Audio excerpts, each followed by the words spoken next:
दोस्तों, एक छोटी सी मधुमक्खी अगर इस धरती से गायब हो जाए तो ये दुनिया 6 महीने के अंदर खत्म हो जाएगी। इस दुनिया पे रहने वाले हर व्यक्ति की मौत हो जाएगी सिर्फ 6 महीने में अगर एक मधुमक्खी इस धरती से गायब हो जाए। ये बातें मैं नहीं कह रहा हूं, अल्बर्ट आइंस्टाइन ने कही थी। इतने बड़े वैज्ञानिक ने अगर ये बात कही है तो ये बात 100% सच है कि एक मधुमक्खी की वजह से इंसान का जीवन संभव है। मेरी ये वीडियो देखने के बाद आपके सामने जब मधुमक्खी आएगी तो आप उसको हटाने के बजाय मेरे ख्याल से नमस्ते करेंगे, क्योंकि एक मधुमक्खी ही ऐसी है जिसकी वजह से हम और आप जिंदा हैं। आपको मेरी बातें अगर ये मजाक लग रही है तो 2 मिनट के अंदर समझिए कि मधुमक्खी कितनी बड़ी अर्थव्यवस्था को संभाल रही है, मधुमक्खी इंसान के जीवन को किस तरह से संभाल रही है, मधुमक्खी का भारत या पूरी दुनिया में रहना कितना जरूरी है अगर इंसानी जीवन को इस धरती पर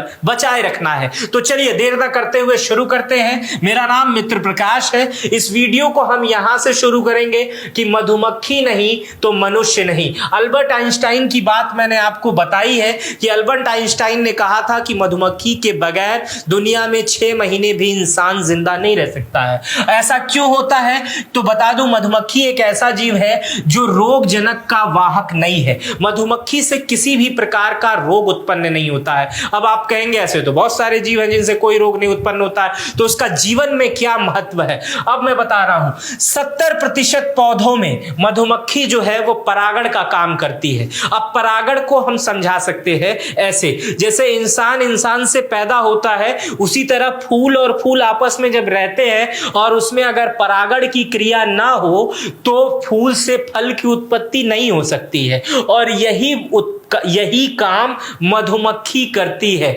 मधुमक्खी फूल पर जब बैठती है और दूसरे फूल पर जाती है तो फूलों में परागण की क्रिया होती है जिससे फल की उत्पत्ति होती है और वही फल हम खाते हैं। और ये एक तरह के फल नहीं होते हैं। इस सृष्टि पर पाए जाने वाले 70% पौधों में, फूल में, फल में, अखरोट में, तमाम चीजें, ड्राई फ्रूट्स में, कॉफी में, तमाम चीजें जितनी भी हैं सब में मधुमक्खी वहां पर बैठती है और उससे परागण का कार्य करती है जिसकी वजह से आपको खाने को मिलता है। और ये इतनी छोटी प्रक्रिया नहीं है। अमेरिका ने एक रिसर्च किया था और अमेरिका ने बताया है कि लगभग हर साल 235 अरब डॉलर से 577 अरब डॉलर तक का जो अर्थव्यवस्था है वो सिर्फ मधुमक्खियों पर निर्भर है। अरब डॉलर की बात कर रहा हूं। 235 अरब डॉलर से 577 अरब डॉलर, इतना किसी देश की जीडीपी होती है। और ऐसा इसलिए क्योंकि खाने पीने की 70% वस्तुओं पर मधुमक्खी का ही अधिकार है। अगर वो उस पर बैठेंगी नहीं, परागण की प्रक्रिया होगी नहीं तो कुछ भी नहीं उत्पन्न होगा। भारत ने भी जो इस पे अध्ययन किया है वो लगभग 300 अरब डॉलर के आसपास ही आंकी गई है मधुमक्खी। तो सोचिए हमारे समाज में एक छोटा सा मजदूर ऐसा है कि वो बगैर किसी मेहनत के, बगैर कुछ आपसे लिए हुए आपको सब कुछ दे रहा है, पूरा जीवन दे रहा है। आगे मधुमक्खी के विषय में मैं और समझाता हूं। इस चीज को बहुत ध्यान से समझिएगा क्योंकि पर्यावरण है तो हम हैं, मधुमक्खी है तो हम हैं। मधुमक्खी नहीं तो क्या होगा? बहुत सारे लोग ये समझ रहे होंगे कि 70% 30% पे जी लेंगे, मधुमक्खी नहीं होगी तो क्या होगा?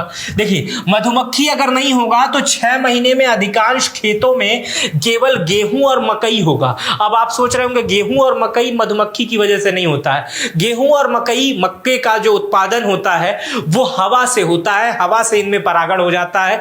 तो क्या आप गेहूं और मक्का खाकर अपना जीवन गुजार सकते हैं? धान चावल खाकर अपना जीवन सिर्फ गुजार सकते हैं? अगर आपको दाल ना मिले, अगर आपको लौकी ना मिले, अगर आपको गोभी ना मिले, अगर आपको ड्राई फ्रूट ना मिले, सबसे प्रिय आपका कॉफी ना मिले, तो आप क्या जीवन सुधार सकते हैं? अगर ऐसा नहीं होगा तो क्या होगा? हमारे आहार को नुकसान होगा, कम विविध, कम पौष्टिक का भोजन होगा, कुपोषण के कारण स्वास्थ्य संबंधित जटिलताएं लगातार होंगी, चिकित्सा के लागत के साथ उनकी वस्तुएं भी बढ़ते जाएंगी, दवा और खाद्य के आसमान छू लेंगे, चलेंगे और हमारी अवस्था अर्थव्यवस्था जो है वो चरमरा के गिर जाएगी, मनुष्य एक दूसरे से लड़ने लगेगा। मधुमक्खी की नहीं होगी तो क्या नहीं होगा? मधुमक्खी नहीं होगी तो बादाम नहीं मिलेगा, अल्फा नहीं मिलेगा, कीवी नहीं मिलेगा, सेब नहीं मिलेगा, अंगूर नहीं मिलेगा, आम नहीं मिलेगा। मधुमक्खी नहीं होगी तो नाशपाती नहीं मिलेगा, आड़ू नहीं मिलेगा, स्ट्रॉबेरी नहीं मिलेगा, अखरोट नहीं मिलेगा, तरबूज नहीं मिलेगा, केला नहीं मिलेगा, बंद गोभी नहीं मिलेगा, अंगूर नहीं मिलेगा, मूंगफली नहीं मिलेगी। ये जितनी चीजें आप देख रहे हैं मधुमक्खी नहीं होगी। 70% की चीजें हैं जो आप सोच सकते हैं, जो कल्पना कर सकते हैं, वो सब कुछ नहीं मिलेगा अगर मधुमक्खी नहीं रहेगी। आगे और मधुमक्खी के बारे में समझाता हूं। मधुमक्खी क्यों खत्म हो रही हैं? अब आप ये सोच रहे होंगे आज मैं इतना ज्ञान दे रहा हूं तो ये भी बता दूं कि मधुमक्खी से बचाव कैसा है, खत्म क्यों हो रही है।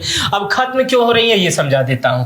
Harvard school of public health में एक शोध में पता चला है, एक केमिकल है जिसका नाम है नियोनिकोटिनाइड्स। जितना बड़ा नाम है उतना खतरनाक है। ये निकोटीन की तरह रसायन पर काम करता है। इसकी वजह से मधुमक्खियों को अचानक अल्जाइमर हो जाता है। अल्जाइमर कितनी बड़ी बीमारी होती है आप समझ रहे होंगे। मधुमक्खी अपना रास्ता खाली कर देती हैं और भटक जाती हैं। मधुमक्खी का दिमाग नहीं काम करता है और वो अपने छत्ते तक नहीं पहुंच पाती हैं। इसे कॉलोनी डिसेप्स डिसऑर्डर भी कहते हैं। मधुमक्खियों में ये बीमारी है। मतलब अगर कहीं से किसी फूल पे बैठी, अब ये इसका इस्तेमाल कहाँ होता है जो मैंने बताया, नियोनिकोटिनाइड्स का इस्तेमाल होता है। ये हर फूल वाला, हर पौधे जो खेती लोग करते हैं उसमें पेस्टिसाइड्स में इस केमिकल का इस्तेमाल करते हैं और इस वजह से कि कीट पतंगे ना बैठे, और इत्तेफाक से वहां मधुमक्खी बैठ जाती है। उस दिन तो मधुमक्खी परागण कर देती है, लेकिन वापस जाते जाते मधुमक्खी जो है वो खत्म हो जाती है, मर जाती है, दूसरे जगह चली जाती है, बहक जाती है। तो इसकी वजह से मधुमक्खियां धीरे धीरे खत्म हो जा रही हैं। कोलकाता विश्वविद्यालय के प्राणी विज्ञान के अंतर्गत आने वाला परागण अध्ययन केंद्र के विशिष्ट वैज्ञानिक बसु जो होते, पार्थिव बसु, इस बारे में कुछ महत्वपूर्ण जानकारी बताते हैं। 2011 में एक रिसर्च हुआ था। उनकी वैज्ञानिक टीम स्थानीय क्षेत्र में किसानों के साथ मधुमक्खी की गिरावट के विभिन्न पहलुओं और दस्तावेजीकरण कर रही थी, जिसमें कीटनाशक जो था वो सबसे बड़ा कारण माना गया था मधुमक्खी इस दुनिया से खत्म होने की। सोचिए अगर कीटनाशक नहीं रहेगा तो मधुमक्खियां जीवित रहेंगी और आगे और भी अच्छे परागण होंगे, और जिसकी वजह से फल फूल और मिलेगा और आगे हम लोग ठीक से जिंदा रह पाएंगे। मधुमक्खी नहीं तो हम नहीं। मधुमक्खी के बारे में कुछ चीजें आपको ऐसी खास बताने वाला हूं जो शायद आप पहली बार सुन रहे होंगे। इससे पहले वाली बात भी अगर पहली बार सुन रहे हैं तो कमेंट जरूर करिएगा, और वीडियो कहां से देख रहे हैं ये भी कमेंट बॉक्स में बताइएगा। मधुमक्खी देखिए कभी सोती नहीं है। एक ऐसा मजदूर हमारे पर्यावरण में है जो कभी सोता नहीं है, दिन भर रात भर लगातार काम करता है। मधुमक्खी 1 सेकंड में 200 बार पंख फड़फड़ाती है। मधुमक्खी 1 घंटे में 15 से 20 किलोमीटर का सफर तय कर सकती है। मधुमक्खी की 5 आंखें होती हैं, 2 आंखें बड़ी होती हैं, 3 आंखें छोटी होती हैं, 5 आंखों वाली मधुमक्खी होती है। मधुमक्खी के 2 पेट होते हैं, एक खाना खाने के लिए और दूसरा रस को इकट्ठा करने के लिए जो फूलों से चूस कर आती है। मधुमक्खी की 6 टांग होती है, 2 पंख होती है। मधुमक्खी विश्व भर में 20,000 प्रजातियां पाई जाती हैं, जिसमें 4 ऐसी मधुमक्खियां होती हैं जो शहद पैदा करने का काम करती हैं। मधुमक्खी के बारे में जो छत्ता बना होता है वो मोम का होता है, और जो वो मोम निकलता है मधुमक्खी के पेट की ग्रंथियों से निकलता है। ये बातें आप नहीं जान रहे हैं तो कमेंट करिएगा। 1 किलो शहद बनाने के लिए मधुमक्खी लगभग 40 लाख फूलों का रस चूसती है, तब 1 किलो शहद बनता है, जिसे आप ब्रेड पे लगाकर बड़े चाव से खाते हैं। और मैं आपको एक बात जान के हैरानी होगी कि इंसान को धरती पे आए हुए मात्र 20 लाख साल हुए हैं। मात्र 20 से 25 लाख साल पहले इस धरती पर इंसान की उत्पत्ति हुई है, लेकिन मधुमक्खी इस धरती पर लगभग 13 करोड़ 50 लाख साल पहले से रह रही है। मतलब हम मधुमक्खी के घर में आए हैं, मधुमक्खी हमारे घर में नहीं आई है। ये बात आप ध्यान में रखिएगा। अक्सर मधुमक्खी लोगों के घर पे छत्ता लगा लेती है, लोग छत्ता तोड़ देते हैं, भगा देते हैं, लेकिन ये बात ध्यान में रखिएगा कि मधुमक्खी इस धरती पर 13 करोड़ 50 लाख साल पहले आ गई हैं। इंसानों के जीवन से बहुत पहले की बात बता रहा हूं, मधुमक्खी आ गई हैं। दुनिया भर में विश्व मधुमक्खी दिवस 20 मई को मनाया जाता है। कुछ दिन पहले बीता है या कुछ दिन बाद आ जाएगा, इस तरह भी कह सकते हैं। यह दिन मधुमक्खी पालन की शुरुआत करने वाले एंटन जॉन्स के जन्मदिन के अवसर पर सेलिब्रेट किया जाता है। एंटन जॉन्स वो थे जिन्होंने 20 मई 1734 को जब इनका जन्म हुआ था, अपने जन्म होने के 20 वर्ष बाद ही, यानी 1754 में ही ये समझ लिए थे कि मधुमक्खी इस दुनिया के लिए कितनी ज्यादा जरूरत है। तब से उन्होंने मधुमक्खी पालन का काम शुरू कर दिया था, मधुमक्खी को संरक्षित करने का काम कर दिया था। इन्हीं की याद में यूएन ने 2017 को 20 मई को वर्ल्ड बी डे यानी वर्ल्ड विश्व मधुमक्खी दिवस के रूप में मान्यता दी। तो सोचिए, यूएन ने जैसे मान्यता दे रखी है जिसके लिए दुनिया में एक दिन डिसाइड है, और इस मधुमक्खी की वजह से पूरी दुनिया डिसाइड है। अगर मधुमक्खी नहीं तो इंसान नहीं होगा। इस वीडियो को देखकर अगर आपको मधुमक्खी के बारे में बहुत कुछ समझ में आया होगा तो मुझे बताइएगा जरूर। और अगल बगल अगर कोई छत्ते दिख रहे हैं तो उन्हें नुकसान मत पहुंचाइएगा, क्योंकि अगर वो छत्ते रहेंगे, उसमें मधुमक्खी रहेंगी, तो हम लोग भी भविष्य में जिंदा रह पाएंगे। मेरा नाम मित्र प्रकाश है। इस वीडियो पर अपनी प्रतिक्रिया कमेंट से आप दे सकते हैं, वीडियो शेयर भी कर सकते हैं, अन्य लोगों को बता भी सकते हैं ताकि और जानकारी बढ़े। अपना बेहद ख्याल रखिएगा। बहुत बहुत शुक्रिया।